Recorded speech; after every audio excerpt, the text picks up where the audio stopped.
आपने राजा विक्रम और बेताल का नाम जरूर सुना होगा। बेताल द्वारा राजा विक्रम को कही गई कहानियां बच्चों के साथ साथ बड़े बूढ़े भी बड़े चाव से सुनते हैं। यदि आपने नहीं सुना तो संक्षेप में जान लीजिए। राजा विक्रम उज्जैन देश के राजा थे। वो एक योगी के कहने पर बेताल को मसान में स्थित पीपल के पेड़ से उतारकर योगी के पास लाने के लिए जाते हैं, लेकिन बेताल भी कम चालाक नहीं था। वो बार बार राजा के बंधन से छूट वापस पेड़ पर जा लटकता था। जब राजा विक्रम बेताल को लेकर चलते तो बेताल एक ही शर्त पर चलने को तैयार होता। उसका शर्त था कि राजा विक्रम रास्ते में कुछ भी नहीं बोलेगा। यदि बोला तो मैं उसी समय फिर से पेड़ पर जा लटकूंगा। विक्रम को यह शर्त स्वीकार ही करना पड़ता, क्योंकि बेताल के योग बल के सामने उसकी शक्ति कमजोर पड़ जाती। राह में चलते समय बेताल राजा विक्रम को कहानी सुनाता, जिससे कि राह जल्दी कट जाए और भयानक डरावनी जंगल से मनोरंजन भी हो। विक्रम कुछ भी बोल नहीं सकते थे। वो बेताल के शर्तों से बाध्य होते थे। कहानी के अंत में राजा बेताल से प्रश्न करता है, जिनका उत्तर जानने के लिए बेताल के साथ साथ गंधर्व, देवतागण, ऋषिगण भी उत्सुक रहते थे। राजा विक्रम बड़े ही न्यायप्रिय प्रतापी थे। तीनों लोक में उनका न्याय सर्वश्रेष्ठ माना जाता था, और बेताल का जो पेचीदगियों से भरा प्रश्न होता था वो न्याय आधारित ही होता था। इसी कारण सभी उनके न्याय सुनने के लिए उत्सुक रहते थे। लेकिन जैसे ही वो उत्तर देते, बेताल उत्तर सुनने के बाद हवा में उड़ के भाग जाता, क्योंकि विक्रम न बोलने की शर्त जो तोड़ देते थे। यहाँ एक परेशानी भी थी कि बेताल कहानी के अंत में राजा विक्रम को कहता है कि यदि तू मेरे प्रश्नों का उत्तर जानते हुए भी नहीं बताएगा तो मैं अपने योग बल से तुम्हारे सिर के टुकड़े टुकड़े कर दूंगा। विक्रम बाध्य हो जाते थे, क्योंकि उनसे उत्तर ज्ञात होता था। यदि विक्रम चाहते तो बेताल की कहानियों को अपना ध्यान हटा सकते थे, जिसके फलस्वरूप वो कहानी ठीक से नहीं सुन पाते और उनको उत्तर भी पता नहीं होता। साथ ही न बोलने की शर्त भी टूटती, परंतु उन्होंने ऐसा नहीं किया, क्योंकि विक्रम जानते थे बेताल बहुत ज्ञानी है। उनकी कहानियां में जीवन, राजकाज तथा गृहस्थी से संबंधित अनेक ज्ञान की बातें छिपी हैं। इस कारण से वे बेताल की कहानियों को बड़े गौर से सुनते थे। दोस्तों, बेताल ने जो मनोरंजन कहानियां विक्रम को सुनाए थे, उन सभी को आदरणीय सोमदेव जी ने लिखा है। उनका पूरा नाम सोमदेव भट्ट था, जो संस्कृत भाषा के कवि थे। ऐसा माना जाता है कि इनका जन्म कश्मीर में हुआ था।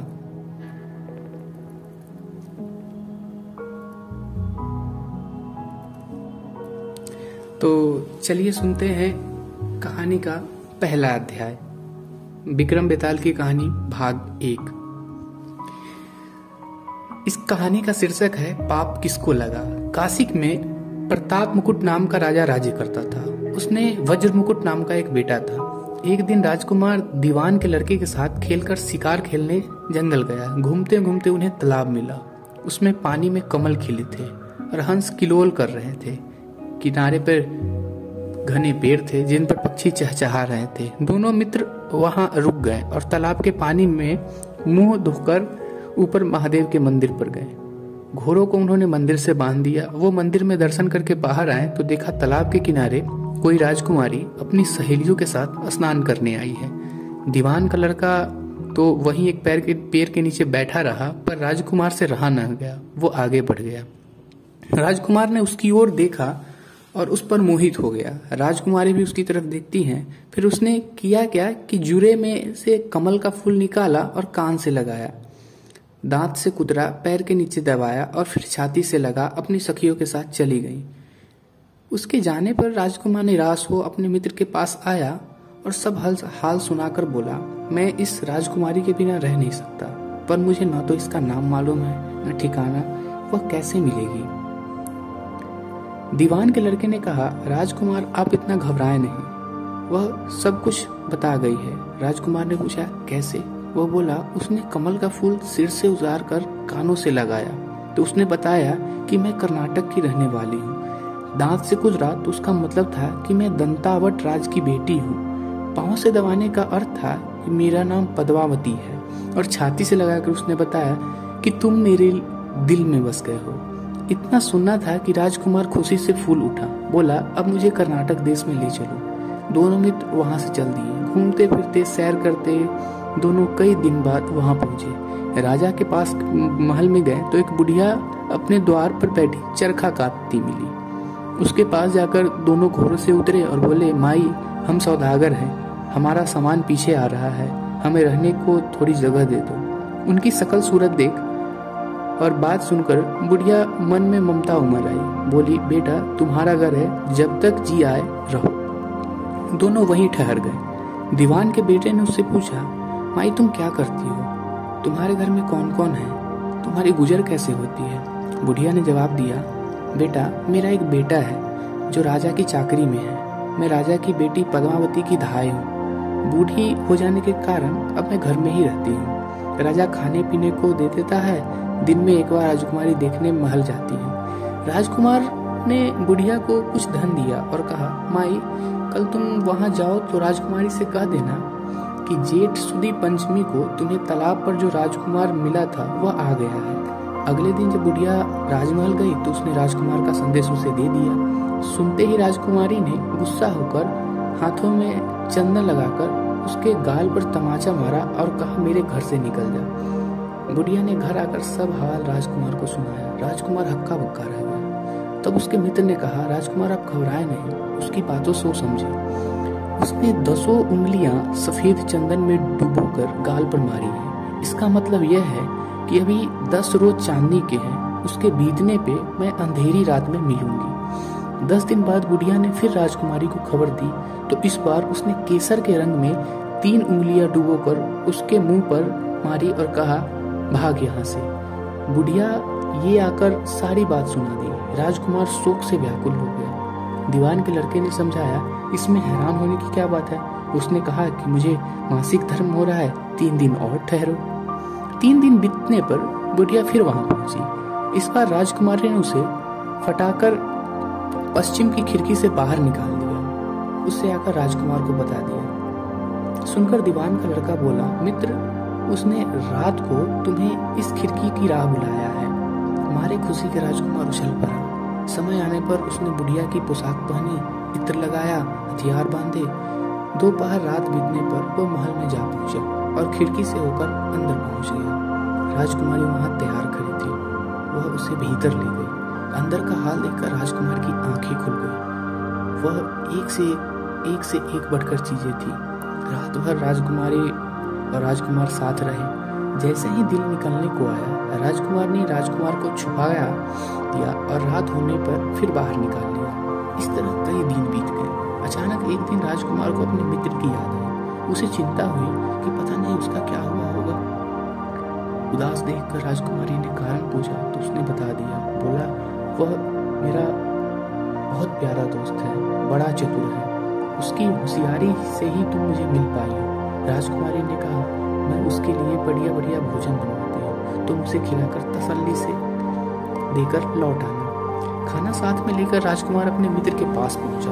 वह महीने भर से नहीं मिले थे। राजकुमार ने मिलने पर सारा हाल सुनाकर कहा कि राजकुमारी को मैंने तुम्हारी चतुराई के बारे में सारी बातें बता दी हैं, तभी उसने यह भोजन बनाकर भेजा है। दीवान का लड़का सोच में पड़ गया। उसने कहा, यह तुम्हें अच्छा नहीं किया। राजकुमारी समझ गई कि जब तक मैं हूँ वह तुम्हें अपने बस में नहीं रख सकती, इसीलिए उसने इस खाने में जहर मिलाकर भेजा है। यह कहकर दीवान के लड़के ने थाली में से एक लड्डू उठाकर कुत्ते के आगे डाल दिया। खाते ही कुत्ता मर गया। राजकुमार को बहुत बुरा लगा। उसने कहा, ऐसी स्त्री से भगवान बचाए, मैं अब उसके पास नहीं जाऊंगा। दीवान का बेटा बोला, नहीं, अब ऐसा उपाय करना चाहिए जिससे हम उसे घर ले चले। आज रात को तुम वहां जाओ। जब राजकुमारी सो जाए तो उसकी बाईं जांघ पर त्रिशूल का निशान बनाकर उसके गहने लेकर चले आना।